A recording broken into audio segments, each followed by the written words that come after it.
Hello and welcome back to my channel. आज हम RBI assistant 2017 के प्रीवियस ईयर क्वेश्चंस को डिस्कस करेंगे। लास्ट दो क्लासेस में भी हमने पजल्स के क्वेश्चंस को डिस्कस किया था। आज हम आगे के जो फॉर्मेट बेस्ड क्वेश्चंस हैं उनके बारे में डिस्कशन करेंगे। तो यहाँ पर जैसे ये क्वेश्चंस जो हमें दिए हुए हैं, ये आप क्वेश्चन पेपर में स्कैन करके जितना हो सके उतना जल्दी आप इन क्वेश्चंस को सर्च आउट कर सकते हैं, क्योंकि ये वन ऑफ दोज क्वेश्चंस होते हैं जो एग्जाम्स में आपके सामने सिर्फ और सिर्फ नंबर देने के लिए आते हैं। और ये एक्चुअल एग्जामिनेशन में पूछा गया क्वेश्चन है, और इन क्वेश्चंस को अगर आप इनिशियल स्टेज पे ही तुरंत कर लेते हैं, या फिर आपने पेपर जैसे ही आपके सामने आया आपने पेपर को स्कैन किया, हर एक क्वेश्चन को नोटिस किया, और जो बेस्ट क्वेश्चंस हैं जिनमें विद इन सेकेंड सोल्यूशंस हो सकता है, ये उनमें से क्वेश्चंस आते हैं और इनको आप फटाफट कर सकते हो। यानी कि स्टार्टिंग के 5 से 10 मिनट के अंदर ही आप इतने क्वेश्चंस को सॉल्व कर ले जाओगे कि आप आगे के पेपर को काफ़ी कॉन्फिडेंटली सॉल्व कर पाओगे। सो इस तरह के क्वेश्चंस को मिस आउट ना करें। एंड कभी भी क्वेश्चंस को स्टार्टिंग से क्वेश्चन नंबर 1 से कभी मत स्टार्ट कीजिए। Always scan the paper first and then आप देखिए कौन से क्वेश्चंस इजी हैं, कौन से टफ हैं और कौन से मॉडरेट हैं, एंड अकॉर्डिंगली अपने पेपर को वहां से स्टार्ट करें। सो आइए आगे के क्वेश्चंस देखते हैं कि इन्हें किस तरह से सॉल्व करना है। सो इस तरह के क्वेश्चंस में अक्सर कंफ्यूजन हो जाती है कि ये ग्रेटर देन साइन भी है, लेस देन का भी साइन होता है, इक्वल टू भी होते हैं, कॉमा है, दो स्टेटमेंट्स के साथ है। तो कभी कभी ये क्वेश्चंस होते तो बहुत सिंपल है, पर ये हमारा टाइम बहुत ज़्यादा ले लेते हैं, और हम इनको कभी कभी अपनी स्टूपिड मिस्टेक्स की वजह से भी इनको गलत कर देते हैं। सो आइए देखते हैं कि इन क्वेश्चंस को कैसे करना होता है। तो अब आपके पास ये जो सीरीज है, तो अब आपके पास जो ये सीरीज है, ये आप देख रहे हैं, ये एक स्टेटमेंट है और यहाँ पर ये दूसरी स्टेटमेंट है। तो आप जनरली इसे क्वेश्चन पेपर में A B C is equals to D और D is equals to C, यानी कि अब सी के सामने जो आप देखिए जे क्या है, वो सी से बड़ा है। अब सी से बड़ा है यानी कि सी से बड़ा है जे। और आप हमेशा, अगर आपको कंफ्यूजन होता है कि सेकंड स्टेटमेंट को किस तरह से रखना है, तो आप देख सकते हैं कि जो ग्रेटर देन का साइन है वो जे की तरफ है, यानी कि यहाँ पर भी आपको वो ही सिंबल चेक करना है कि जो डायरेक्शन है वो किधर है। And similarly K is greater than and equal to K. अब इन दोनों कंक्लूजन्स को चेक करते हैं। अब यहाँ पर है k is greater then c, तो k जो है that is greater then c। तो यहाँ पर सिमिलर, यहाँ पे ग्रेटर देन का भी साइन है, इक्वल का भी साइन है। दैट मीन्स ये जो स्टेटमेंट है ये हमारा ट्रू है। Second statement says b is less than और इक्वल टू d। b जो है that is less than and equal to d। So यहाँ पर भी ये जो दोनों स्टेटमेंट है वो कहीं ना कहीं सही हो रही है, बिकॉज बी छोटा भी है और इक्वल भी है डी के, बिकॉज सी और डी आपस में इक्वल है। सो दैट मीन्स बी और डी का भी रिलेशनशिप सेम रहेगा। दैट मीन्स इसका जो आंसर होगा that is both the conclusions 1 and 2 are true. Next question देखते हैं। अब ये भी वही सेम क्वेश्चन का नेक्स्ट पार्ट है, तो यहाँ पर भी हम एक बार देख लेते हैं। That is a is less than b is less than or equal to c is equals to d, and यहाँ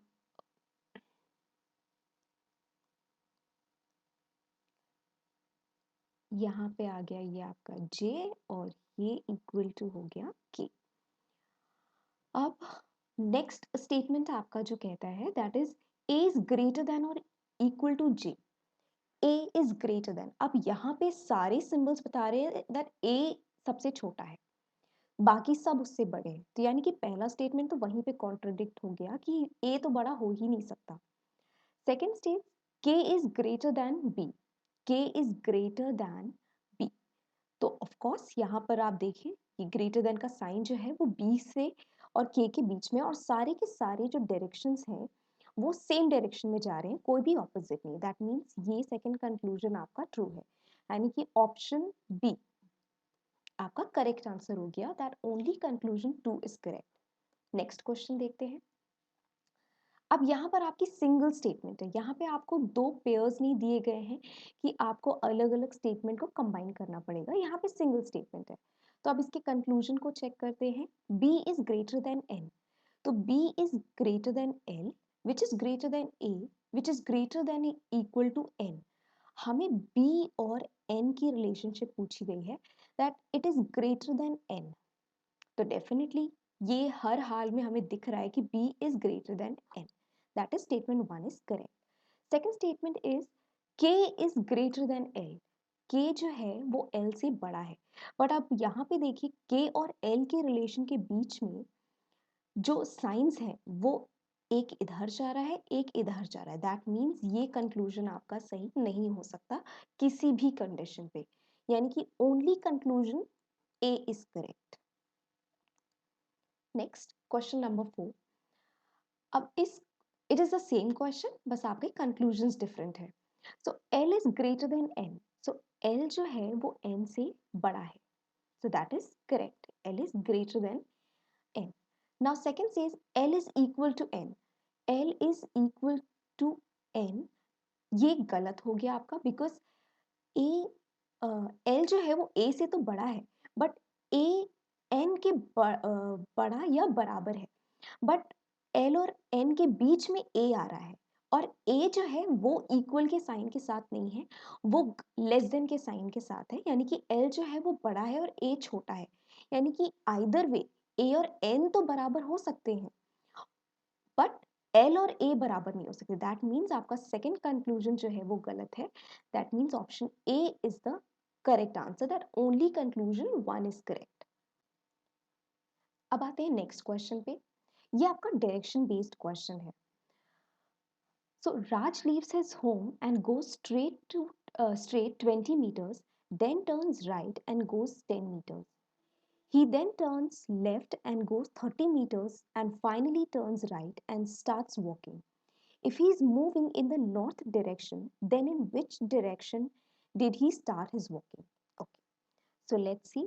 So now let's assume कि A जो है राज जो है वो इस पॉइंट पे रहता है, that is this is his home.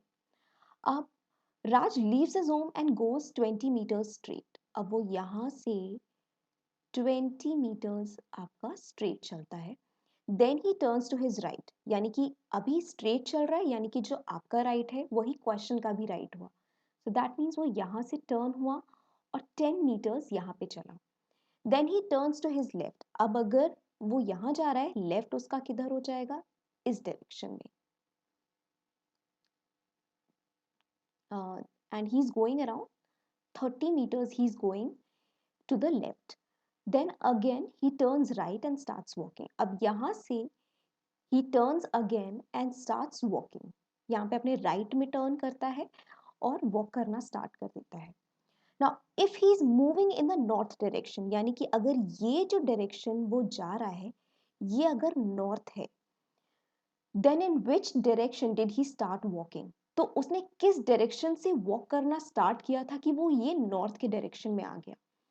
तो अगर अगर हम इसे एक्सटेंड करते हैं समझने के लिए, तो अगर ये नॉर्थ है दैट मीन्स ये साउथ हो गया, ये आपका ईस्ट हो गया और ये आपका वेस्ट हो गया, यानी कि अगर वो करेंटली नॉर्थ डायरेक्शन में है तो वो वेस्ट के डायरेक्शन में उसने चलना स्टार्ट किया था, तभी वो नॉर्थ के डायरेक्शन में आया, यानी कि option B is the correct answer. अब नेक्स्ट क्वेश्चन देखते हैं। Village B is situated to the north of village A, यानी कि जो विलेज बी है वो किसके नॉर्थ में है, विलेज ए के नॉर्थ में। तो अगर मान लेते हैं विलेज ए जो है वो यहाँ पर है, अब विलेज बी कहाँ है, इसके नॉर्थ में है, यानी कि B is somewhere over here in the north. Village C is situated to the east of village B, village B यहाँ पर है, विलेज बी का नॉर्थ ये है, साउथ ये है, ईस्ट ये है और वेस्ट ये है, यानी कि इसका जो ईस्ट हुआ यहाँ पर सी रुका हुआ है। Village D is situated to the left of village A, यानी कि विलेज ए के लेफ्ट में डी रुका हुआ है, यानी कि डी ए के लेफ्ट में है।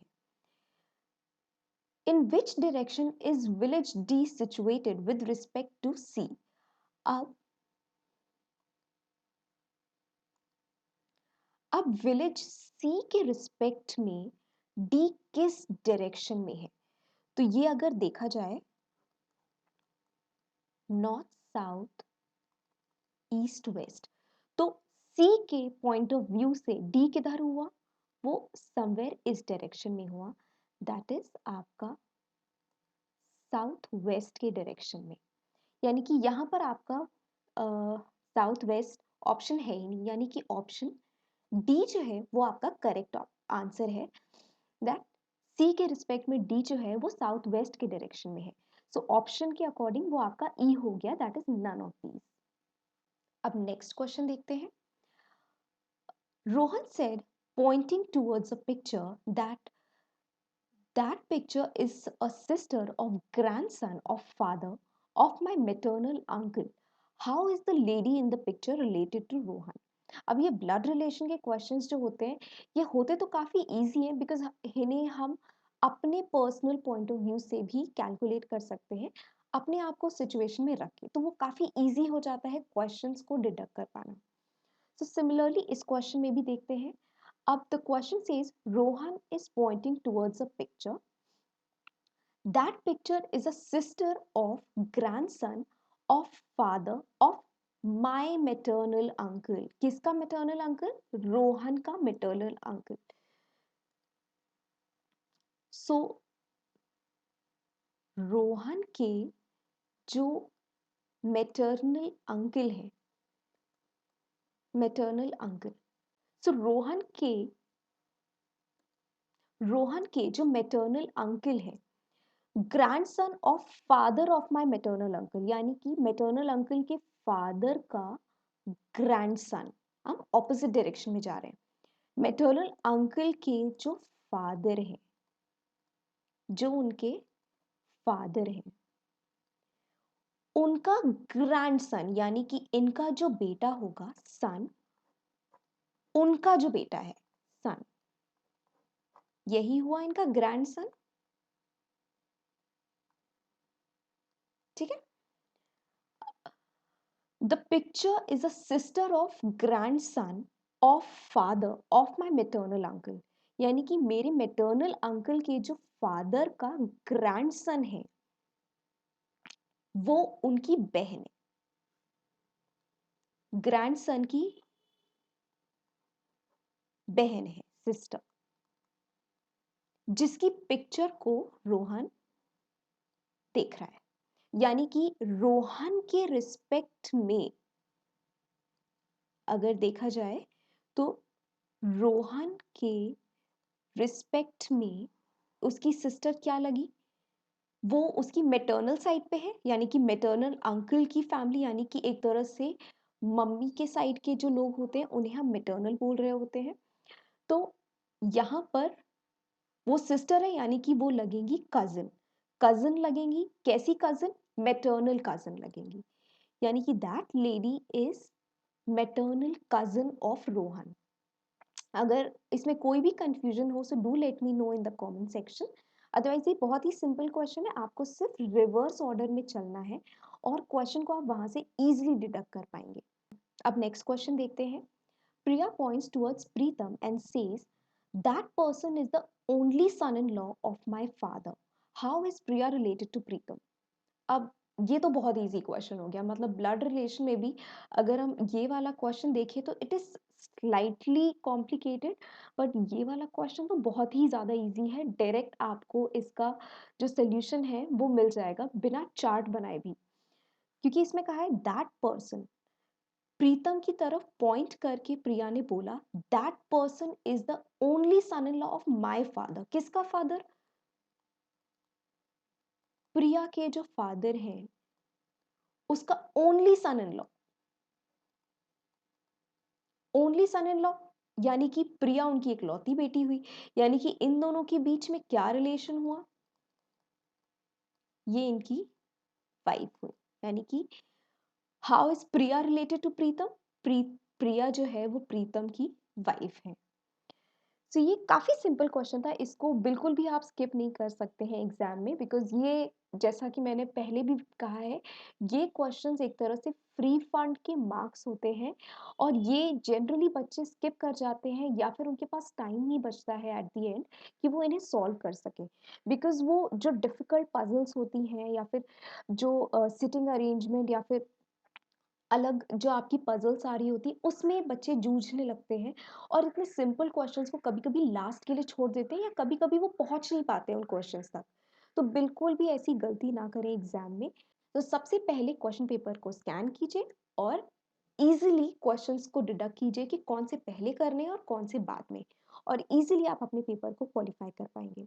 अगर आपको वीडियो अच्छी लगी हो तो इसे लाइक कीजिए, शेयर कीजिए एंड सब्सक्राइब कीजिए। Thank you so much.